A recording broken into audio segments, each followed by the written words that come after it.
business is like a marriage, right? I mean, you're in a legal relationship with people, whether you like it or not. You can break it up, but it's going to cost you guys a lot of money. So you just need to learn to work stuff out because these same patterns are going to recur in other relationships. Unlock possibilities by changing your mindset. You will expand what's possible for you, for the ones around you, for the world. You're moving into a land of both blind spots and learning, of things and ideas. You just crossed over into the mindset zone. Join your guide, Anna Melikian, founder of Solo Biz Academy, the director of education for Book Yourself Solid, and a PhD in psychology. The show you are about to listen is backed by popular demand from the Mindset Zone archive vault.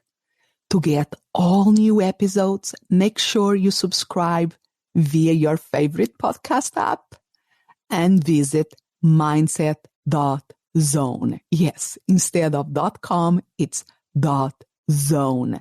There you can find the episode archive, show notes, and other amazing resources, including how to 4 times your success so you can work smarter, not harder, and learn how to leverage your talents to make a bigger impact while enjoying the process.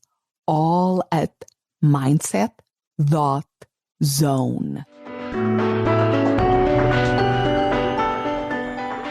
Hi, Anna Melikian here. And when I was preparing this interview with the host of the Art of Charm podcast, I plan to focus this episode on overcoming blind spots. In fact, I opened the interview by telling the story about my blind spot in relation to this podcast, The Art of Charm, that is top 50 in iTunes. And it really is an amazing podcast with more than 1.5 million downloads per month. Yet the conversation with Jordan was so rich that I decided in the post-production to rename the podcast episode from Overcoming Blind Spots to Blind Spots, First Impressions, and People Skills. It's really about learning the art of charm with the social dynamics expert and entrepreneur Jordan Harbinger. So let's go to the interview now. Welcome to the Mindset Zone, Jordan. Hi, thanks for having me on. I appreciate it. I'm really thrilled about this conversation because I thought the topic about overcoming blind spots will be ideal for us to speak, because I have to confess to you and to the people listening to Mindset Zone that I had a big, but a huge blind spot in regarding to the art of charm. Because when I start my podcast at the end of 2014, the art of charm was there up the scales in business. And they still are, but I remember the time that I listened to the first episode and I wondered to myself, what does a dating podcast is doing in the business category? And I was really very mad about it. And I refused to listen to more podcasts from the Art of Charm because I thought they are in the wrong category, in my opinion, based on that first episode. And I didn't find it very appealing because I was not the target market of your podcast. And was only after having a conversation some months after with Michael Port that we both know, and he was speaking so highly about you, so highly about your podcast, that I see, let me give him another chance. And I listened to a more recent episode and I was, whoa, now I get it. So nice. I'm glad you came back around. Yeah. So and I think this is an example of some for me of how we can create misconceptions about things, and if we don't give it a new chance, we can be stuck in our misconceptions. Well, yeah, of course. I mean, if you enter anything with a closed mind, you can really get stuck in there. And it's kind of one of the major facets of what we teach at the Art of Charm is your senses are always, you're supposed to judge things. You know, people make these sort of sweeping claims like, oh, I try not to be judgmental, or I'm not a judgmental person, but it's evolutionary psychology that brings you to be judgmental in the first place. Usually it serves us well, and when it doesn't, you know, it really doesn't. So that's something we fight in our businesses all the time. It's something we fight with in our person all the time. You know, you might meet somebody who looks a certain way and makes certain judgments about them. Sometimes they're right and other times they're not. And people do the same thing when they're looking at you, your business, your brand, anything, and you individually. Yeah, and that is something that I think you help lots of people with, mainly men, about that first impression, because you know that this is so important. Well, yeah, if you don't manage this perception that people have of you, first impressions or otherwise, then that will stick. And so people a lot of times think like, oh, well, I'm not making a bad first impression, or, oh, I don't want to make a negative first impression. Making no first impression, quote in air quotes, yes, in your mind is bad, because what that means is you're not managing your first impression. So people think, oh, I don't want to do anything wrong, or I don't want to do anything as a negative first impression. Well, the problem is people are then judging you. They're still judging you. You can't prevent that. So if you just hide, or you try to be quiet, or you put yourself in the corner, you're in trouble, because now the perception is, oh, this person is quiet. They don't want to participate. Maybe they don't want to be here. Maybe they're arrogant. Maybe they're slow, or they're dumb, or they don't have anything to offer. You know, those are the things that people will then judge you for. And it's easy to go, well, I'm going to dismiss that because those people are judgmental. But again, you can't prevent it. And also everyone does it. Yeah. The people who say they don't are either lying or are so oblivious to their own programming that they don't see it happening. Yeah. So you can't hide. You can't stop people from doing it. You have to manage it. Yeah. It's like the best defense is a good offense type thing. Yeah, and the image that comes to my mind is like a blank canvas that you can decide, oh, I'm not going to put anything there. I'm just leave it blank. But if we don't put something there, the other people are going to project their own reality there. They are going to paint our canvas. So it's better to be ourselves to design something there. Yes, exactly. I mean, if you left a blank canvas in a museum, some people might say, oh, this is amazing. And other people are going to look at it and go, oh, I think the art is this dirty splotch on the side. Oh, no, I think that was an accident that got there. No, it's the fact that the light shines on it in a certain way and it's faded at the top. No, that's not supposed to be there either. People are just going to judge it based on what they see. They're not going to try to read into it. That very seldom is it that you see a quiet person in a conversation and go, oh, this person is probably really sweet and kind and good-natured and they're just shy. Usually, many people, I would say, would just go, oh, this person doesn't feel like engaging with us, because we project our own insecurities onto that blank canvas, right? We don't necessarily say, oh, well, that pretty girl in the corner who's quiet is probably shy and sweet. We say, oh, she's arrogant. She doesn't feel like she needs to talk to us. And I used to do that as a young man. I know a lot of men who are grown-ups now still do that. And we do that a lot if a guy's cold or doesn't smile to us. We think, oh, he's like this tough guy. He tries to be in command all the time, when really maybe he's just having a tough day. Yeah. We cannot change the way – we cannot – prohibit people from judging us. We can only manage and try to change the way that they perceive us by keeping that in mind. And so we focus a lot on that at the Art of Charm. It's not the only thing we focus on, but we just bring that awareness to people, and then we change their nonverbal communication, body language, eye contact, and vocal tonality such that they are able to project confidence, charisma, personal magnetism, because we know those are powerful traits that are really in demand. Because I remember one of the episodes in the beginning of this podcast, I dedicate like several, I think it was 5 episodes to the book, The 4 Agreements from Don Miguel Ruiz. And one of the agreements, for people that know the book, is don't make assumptions. And my point in that episode about that agreement was, we always are making assumptions. We are, because it's part, like you are referring to, of the way that we are wired, is to put things in categories and to make assumptions of things. I think the power is doubt our assumptions and don't take them as a given or as the truth. But okay, let's see what we can do about it in a personal level, and then if people are going to make, is what you're speaking, assumptions about us, we have some power in the way that we are communicating who we are.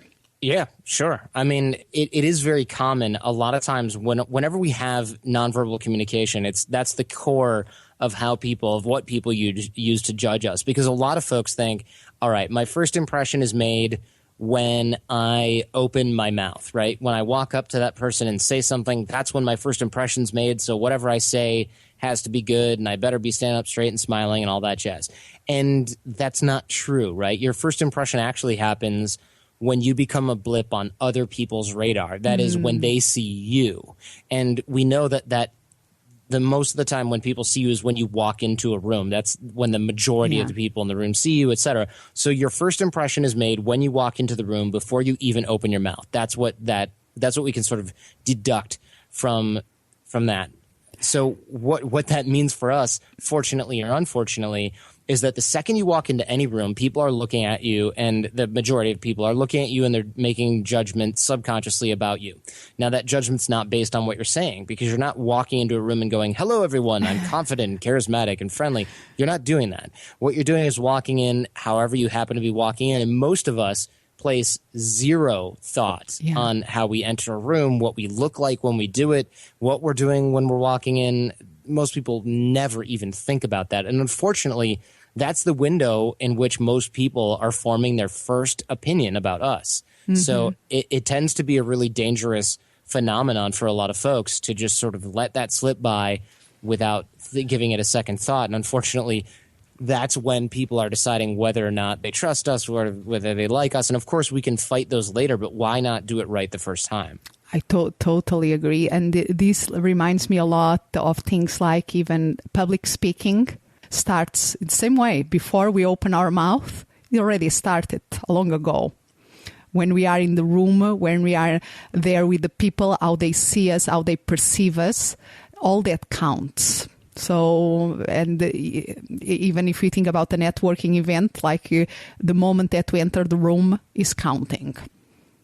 Yeah, I think that when we start to put thought on those first impressions, when we start to look at how people are judging us, unfortunately, we don't get an insight into other people's minds, right? We don't get an insight into what are people thinking about me right this second. For example, today I'm a little bit under the weather, right? And people who know me really well, they might listen to this and go, huh, he seems like he's a little bit slower. His voice sounds a little bit different. But somebody who's hearing me for the first time goes, what's this guy's problem?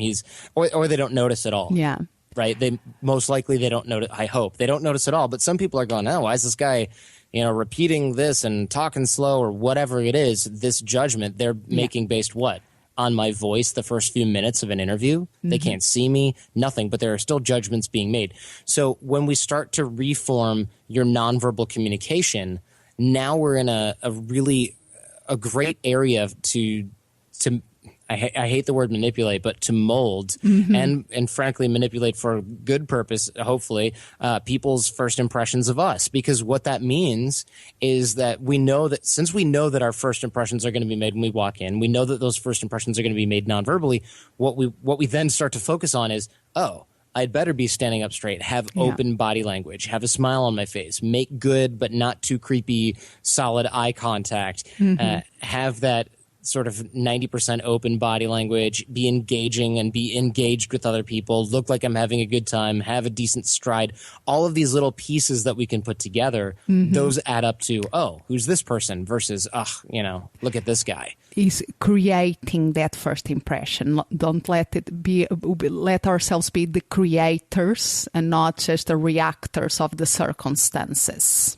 Yeah, I mean, one of the key takeaways from this, aside from the fact that you need to work on your nonverbal communication, is that we're always making these judgments, of course, and also that when our bodies tell people things, other people tend to listen to those things. Lying is really easy with words, right? Where were you? I was at the doctor today. No, you weren't. You slept in, right? But with our bodies, it's very difficult to lie. And so our brains are evolved and women's brains are actually better at this than men from what the science is showing so far, and from let's be honest, casual observation of how socially astute most women are versus most men. But that aside, we know that when we look at someone, we can typically tell, oh, is this person feeling comfortable right now? Is this person friendly right now? Is this person energetic right now? Are they tired? There's little things we can tell that they don't even hit the level of consciousness. Yeah. And that is the thing, that is lots of going on that is subconscious. And now I want to turn the conversation to the other side, because yes, we have lots of power, and the Art of Charm, the podcast, and lots of the programs that you are out there is all about how to create and to make you be perceived in the ways that you want to be. But I want to turn the thing to the other side, in the sense of, as the one that judge, as the one that makes the interpretations, we know that we do many of these interpretations of whatever we see, of whatever the situation is. We do this in a subconscious way. And we have blind spots, like I was referring to with the story the first time that I listened to your podcast. How do you remember an example of a blind spot that you had that prevent you to see further, and how you overcome it? A blind spot that I had that prevented me from seeing further in my business, anywhere in my business? Yes, anywhere in your business or personal life, if you are willing to speak about it. Oh, I am totally. I'm totally willing to speak about that. I'm trying to think of a really good blind spot, because I've got so many that it's almost impossible to pick just one. I'm looking for a juicy one that I haven't spoken about before, because I think those are always really funny. For me, okay, here's a great one that no one can really argue with, because it's my own experience. I grew up an only child. Surprise! I grew up an only child, and I never really noticed, because I was always like okay at sharing, and I was always okay at talking with people. I always had friends and things like that. But when I got into business, my business partners were not only children. And I thought I was being really generous, and I was being really open, and I was communicating really well. And after a while, my business partners were like, hey, man, we got to sit down and have a talk, because people are finding it really hard to work with you. And I'm like, oh, my gosh, why? Oh, it's not that we don't like you or anything like that. It's just, you tend to sort of decide something, and then you just do it, and you don't clear it with everybody. And then you're looking in this direction, and you want to do that. And I'm like, but isn't this the right way to do it? And they're like, hey, we're not saying your decisions are wrong. We just want to be kept in the loop.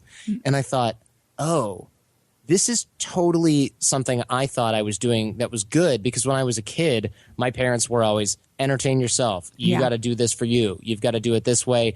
And then they would be kind of hands off. They both had jobs. But I get now that when you have a sibling, for example, you can't just do something on your own. You can't just go off on your own and do this without consulting anyone. You can't necessarily just build this whole thing and do it your way. But when I was a kid, my parents had no problem with that. That was called initiative when I was growing up. And it's less welcome in a business environment. So now when we hire people, we're kind of like, oh, do you have brothers and sisters? Yes. Good. How's your relationship with them? Great. Okay, perfect. Because you can spot those red flags. We've had a lot of people that come in that have relationships with their siblings, and they're a little rocky. And I'm not saying every employee that has rocky relationships with siblings is going to be a bad employee.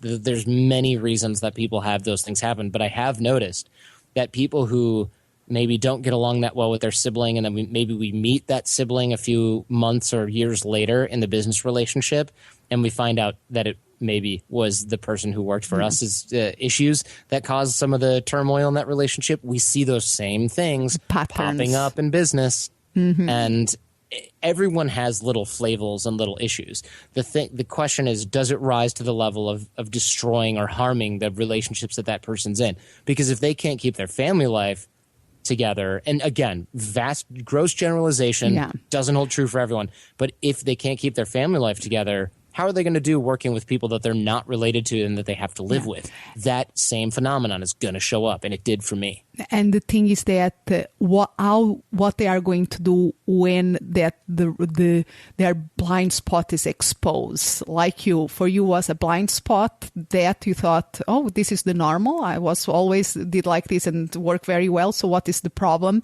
But you were open enough to, oh, I get it. I was not seeing this, but now I can see your point of view. I can see what I didn't saw before, and then you change based on that information.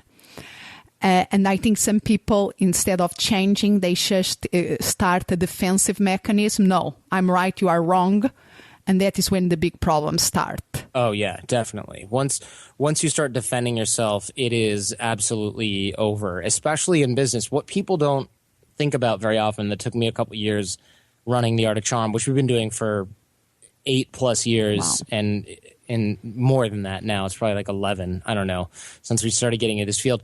Business is like a marriage, right? I mean, you're in a legal relationship with people, whether you like it or not. You can break it up, but it's going to cost you guys a lot of money. So you just need to learn to work stuff out, because these same patterns are going to recur in other relationships, right? Yeah. Just like we said before.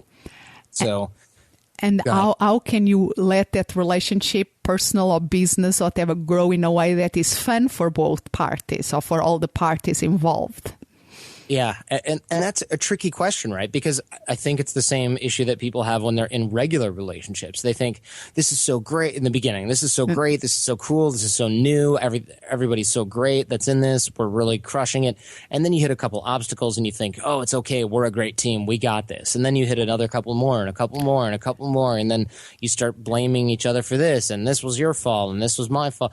And then you look at that, and it's a very easy metaphor to make with the relationships and the business. Because once you find those patterns, the blame game, the way you react under stress, the way you take things out on other people, you're probably around your business partners more than you are around your significant other anyway. So anything that shows up in your relationship is going to show up more. Multiples of that are going to show up in your business, and vice versa. So looking at those parallels, it strikes me as even more important now that the things that we're teaching at the Art of Charm in terms of relationships, they overlap in business so clearly that that's one of the reasons why the show is categorized as such. I mean, a lot of the people that come through the programs are just in it for business. A lot of the clients are married. And it's because these same patterns show up in relationships just as they do in business, and the principles hold true throughout, with almost no exception. Yeah, because what you're describing of that, when things start to get a little bit rocky and people start blaming each other, it's like digging a hole. And then you just see, seems that the only way is going dig even deeper hole. And I think sometimes it really takes the moment that you hit a rock and you cannot keep digging to start wondering, okay, maybe we have to think about another way of doing this. And we start to look around and realize that we put ourselves in a situation that the only way out is give some steps back and see what can we do, have a more bird eye view that allow us to have more perspective. Because when we are in the hole, we don't see anything. We just see a small space that we are confined into it. Exactly. It's really hard to read the label from the inside of the bottle.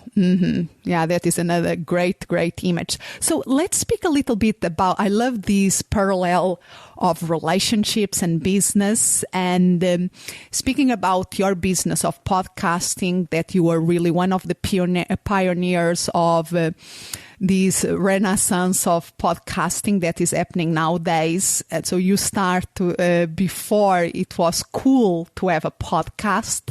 How does that came about?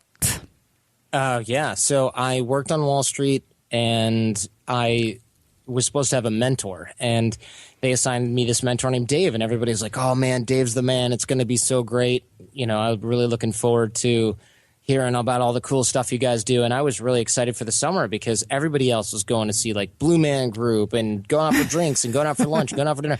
And I hadn't seen one iota of that. Dave was never in the office. You know, when he hired me, he was really cool. We were like catching a football in the office, and then he vanished and I never saw him. And one day HR said, how's your mentorship program going? And I thought, like, well, everybody else is doing oyster shooters with Matthew McConaughey at rooftop restaurants, like on Wolf of Wall Street. And I haven't even gotten so much as a friggin' Starbucks from my mentor. You know, this stinks.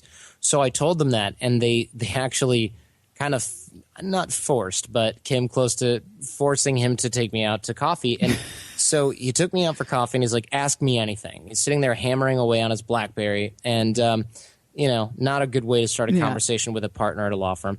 And I said, okay, well, you know, not caring about the job at this point, how come everyone says you make more money than everybody else, but you're never in the office? And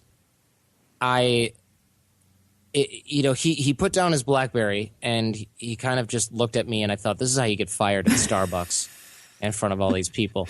And he's like, oh, people really say that, huh? Well, I'll tell you what, you know, I bring in all the deals, I bring in all the business. I'm the one who makes it rain around here, which is, you call it rainmaking in law. And I said, oh, this is awesome. So this is why you're never in the office. You don't have to work from home. You're out playing. He's out playing golf. This is a guy from Brooklyn with a tan, so he knows something that I don't. And he's golfing. He's doing jiu-jitsu. He's on cruises. He goes out to dinner. He goes out to lunch with all these people. He's always hanging out because he didn't need to be in the office to make money. He made more money forgetting about billing hours, just developing relationships. So I thought, this is the key, because all the other guys I knew were sleeping under their desk. They were out working everybody. When they didn't have a deal going, they were like, you know, reading books about how real estate finance law worked. And I knew that was not going to be me. So I thought, if I can master these people skills, you know, I'm onto something. So suddenly you were going like everybody was doing it, like working more, trying to be in the office and working hard. And you knew that there was something that was not the way of doing, but you were not seeing other possibilities until you had this conversation, and suddenly you saw, this is the way of doing it. Yeah. And that was a huge aha moment for me, because I thought, okay, if I can master this people skill thing, then I don't have to be the guy who sleeps under the desk. I don't have to be the smartest guy in the room, which is not going to happen. And you want to be the one with the tan.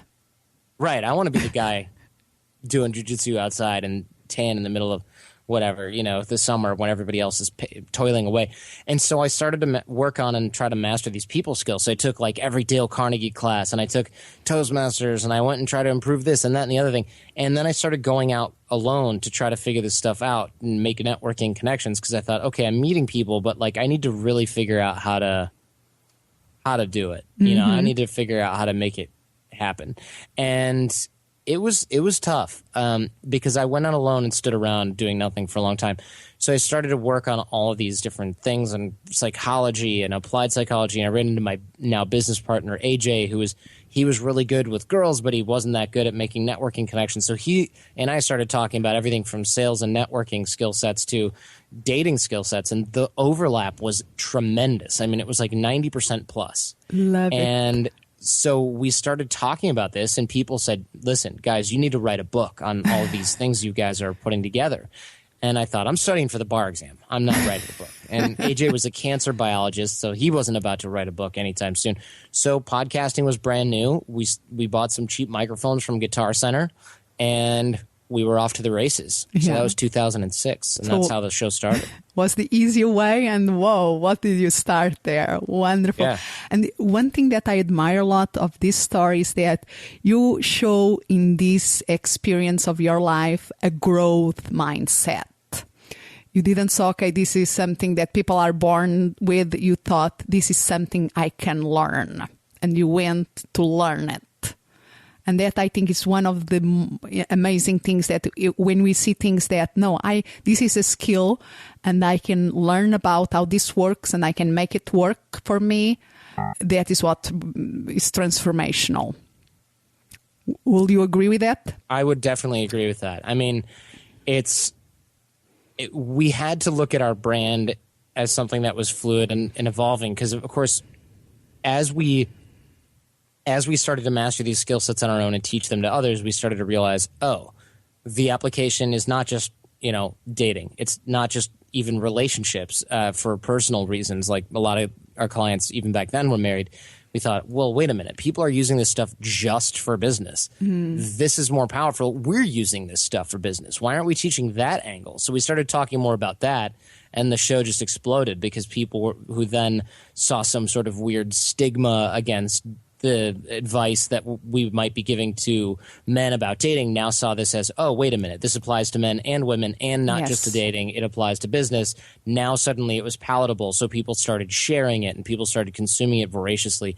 And that's where we saw a real turning point. And it's like, man, 2020 hindsight, we should have been talking about this 8 years ago instead of, starting a couple years ago on this subject, because it's more interesting anyway. Yeah. And the thing, but again, going back to the growth and the fixed mindset that Dr. Carol Dweck speaks about, is like you are also making the art of charm is not something that you're born with, but something that you can learn. Right. It is absolutely learnable and teachable. And, it's based on verbal and nonverbal communication patterns that are something that anybody can master. And it's a very common excuse for people to say, well, you're born with it, or you either have it or you don't. Nobody who has it says you either have it or you don't. Yeah. People who don't have it say that. There's a pattern. That's no coincidence. It's kind of like those people who don't have any money often find themselves saying, well, it's a battle, the haves versus the have-nots. Nobody who has lots says, very few people who have a lot say, oh, yeah, you're just born into money or you'll never earn it. Nobody would ever say that, right? Because they know that it's a skill and you have to work for it. You have to do lots of things, but it's possible. Right, but it's very unpopular to say that if you're surrounded by people who don't have it, because then what you're saying is, hey, if you worked harder, you could have this skill set too. And only if a small percentage of the population feels empowered by something like that. Like, I love hearing, well, wait a minute, I just put the work in and I can speak like Michael Port. Oh, I just put the work in and I can build a following like Gary Vaynerchuk. People love hearing, very few people love hearing that, because what most people hear is, oh, wait a minute, I'm not doing enough. It's easier to say, oh, I don't have the genetics, or, oh, I didn't win the lottery and wasn't born with a trust fund, so ... I mean, we get that a lot. I've had people even say, well, yeah, you might have this thriving business now, but not everybody, is a trust fund kid. And I'm like, who are you talking to? My dad's an auto worker. My mom was a public school special ed teacher. What trust fund are you referring to? And it's an excuse process that's built into their mind. And that's, speaking of mindset, that's very toxic. Whenever you look for reasons that you can't do something because you don't have insert God-given trait here, you will fail, because you will program yourself right out of winning. And is that blind spot that instead of getting out of it, we dig the hole on it. And this is going the wrong direction. So what is the message that you like to leave the listeners of the Mindset Zone that is all about expanding possibilities? What is the message that you like to leave to the listeners? The message essentially is that you can build charismatic personality. You can build magnetic personality through a series of skills. And this is great news. So it's not about what you know, but who you know, becomes, instead of a mantra of the have-nots, like, oh, it's all about who you know, that's the best news ever, because it means you don't have to be the guy who sleeps under the desk. You don't have to be the guy that spends his spare time studying a certain subject. You can build the communication skills, which will build the personality, which will allow you to create the relationships that will then guide you to success. So, it's not about being born into it. You can do better than somebody who's born into it if you're intentional about the process. So you can learn it. Absolutely. You can learn it, you can master it, and you can actually do better than somebody who is born with a trust fund and a bunch of people around him who are already successful. And the only thing I will add, you have to be wise enough to pick the right teachers, because that makes all the difference too. Absolutely. Good point.